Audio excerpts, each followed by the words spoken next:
The air grows crisp, the lights twinkle, and a sense of manufactured joy descends upon the world. But beneath the veneer of cheer, a much older, darker truth stirs. What if the most celebrated day of the year is merely a costume, a modern masquerade hiding rituals and shadows stretching back to the deepest, coldest nights of history? Tonight, we peer behind the tinsel and the cinnamon to ask, what are we truly worshiping when the bells toll for Christmas? The very date of Christmas, December 25th, is the first whisper of the enigma. It arrives just after the winter solstice, the bleakest point of the year when the sun's power is weakest and the darkness holds its greatest sway. For ancient civilizations, this was a time of genuine terror, a season of fear that the sun might never return. The celebrations that erupted during this period were not born of joy, but of a desperate, primal need to appease the shadows, to coax the light back, and to survive the relentless, icy grip of the long night.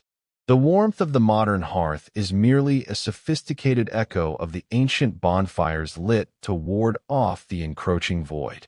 Long before the arrival of Christianity, Rome celebrated Saturnalia, a festival of revelry dedicated to the god Saturn, the deity of agriculture and time. This week-long event, culminating around the time of the solstice, saw the entire social order turned upside down. Slaves were temporarily freed to feast with their masters. Gambling was permitted, and gifts were exchanged. It was a time of deliberate, sanctioned chaos, a release of societal pressure before the return to normalcy. Many of our modern Christmas traditions, including the rampant feasting, the gift-giving frenzy, and the temporary cessation of work, are chillingly similar, suggesting that the spirit of misrule from Saturnalia has merely changed its cloak, not its essential nature.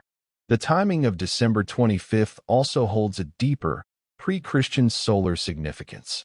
Several ancient, powerful cults celebrated the birth or rebirth of their primary solar deities on or around this date.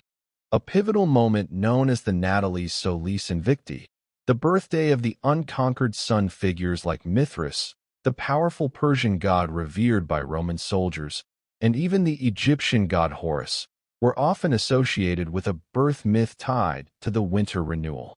When Christianity began to expand, strategically placing the birth of Jesus on this widely celebrated pagan date was a brilliant, almost political move, an elegant overlay designed to absorb and ultimately neutralize the power of the existing solar worship.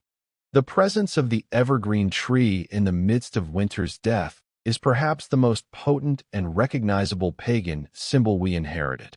For ancient Germanic and Norse tribes, the evergreen was a sacred anomaly, a defiant promise of life and fertility in a world gone cold. These trees, decorated with nuts, berries, and sometimes even pieces of meat or small effigies, were central to rituals meant to summon the return of the life force. The modern Christmas tree is a direct descendant of these deeply rooted rituals, a powerful totem of persistence. When we bring the scented boughs indoors, we are not merely decorating. We are engaging in a prehistoric spell to draw life, warmth, and good fortune back into the frozen domain. As the winter raged across northern Europe, the skies were dominated by terrifying figures. The Germanic and Norse people feared the wild hunt, led by the god Odin, who rode across the dark, stormy nights with a host of spectral riders. This was a fearful procession of ghosts, spirits, and deities sweeping up the souls of the unrighteous. To ward off Odin's fury, people would leave out food and drink. This chilling tradition of leaving offerings is the spectral ancestor of our quiet custom of leaving milk and cookies for Santa Claus, suggesting that our jolly icon may have originally been a much darker, much more demanding figure, requiring placation rather than celebration. The figure of Santa Claus himself is a fascinating confluence of different dark myths. His red and white suit, his sleigh, and his entry through the chimney trace back not just to St. Nicholas, but potentially to Siberian and Arctic shamans. During the winter, these spiritual leaders would often collect and consume the vibrant red and white Amanita muscaria mushrooms, a powerful hallucinogen. They would enter homes through the smoke hole and deliver the dried mushrooms to villagers. This theory suggests that the image of a flying man in red and white delivering gifts and entering through the chimney may be a hallucination, a shared ritualistic memory rooted in the hallucinogenic journeys of winter shamans.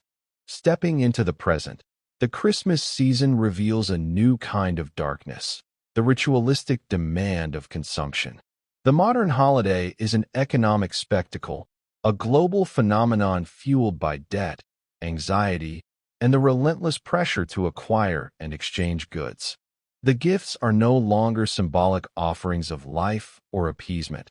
They are commodities that sustain the economic engine. This modern shift begs the question: is the new focus of the celebration the spiritual rebirth of light, or is it the cyclical, necessary sacrifice of capital required to keep the gears of the modern world turning? The anxiety of buying the perfect gift is a modern form of ancient terror, the fear of not appeasing the demands of the season. For every Santa Claus, there must be a shadow. In Alpine folklore, the terrifying, horned beast known as Krampus serves as the dark counterpart to the gift giver. While St. Nicholas rewards good children, Krampus hunts down the naughty, often carrying chains, switches, and a sack to drag the wicked back to his lair. This duality of judgment highlights a much harsher, more moralistic tone to the ancient holiday season. Krampus reminds us that the warmth and joy of Christmas were always contingent, balanced by the terrifying threat of the darkness and the consequences of moral failure, a necessary terror to enforce order during the chaos of the solstice. In many cultures, the period surrounding the solstice and Christmas Eve was considered a time when the veil between worlds was thin. Ghosts, spirits, and the dead were thought to roam freely.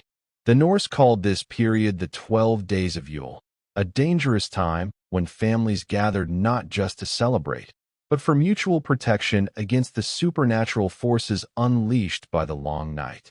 The traditions of storytelling, drinking, and staying indoors were often less about merriment and more about fortifying the living against the wandering dead. Our modern ghost stories told around the fire are faint echoes of these primal fears, a reminder that the holiday season was once marked by a profound connection to the spectral realm. Ultimately, the dark side of Christmas is not malicious, but simply primal. It is a profound, successful synthesis of human history, a tapestry woven from solar fear, Roman misrule, Norse terror, shamanic journeys, and economic necessity. The holiday survives because it appeals to deep, ancestral needs: the need for light in the darkness, the need for communal chaos, and the need for a momentary pause in the relentless march of time. Every song, every light, every gift is a layer, obscuring the original desperate prayer for survival that birthed the ritual. We began by questioning the nature of the celebration beneath the surface. We discovered that the very traditions we cherish are the ghosts of ancient rites of appeasement, survival, and solar worship. Christmas is a cultural palimpsest, a story overwritten countless times, yet retaining the faint ink of its dark, mysterious origins. We are celebrating something vast, something terrifyingly old, and something essential to the human spirit: the triumph of hope over the certainty of the dark. The shadows remain, lingering just beyond the twinkling lights, waiting for the cycle to begin anew. The world is full of such hidden meanings, moments we mistake for simplicity. Are you ready to truly look closely at the rituals that govern your own life?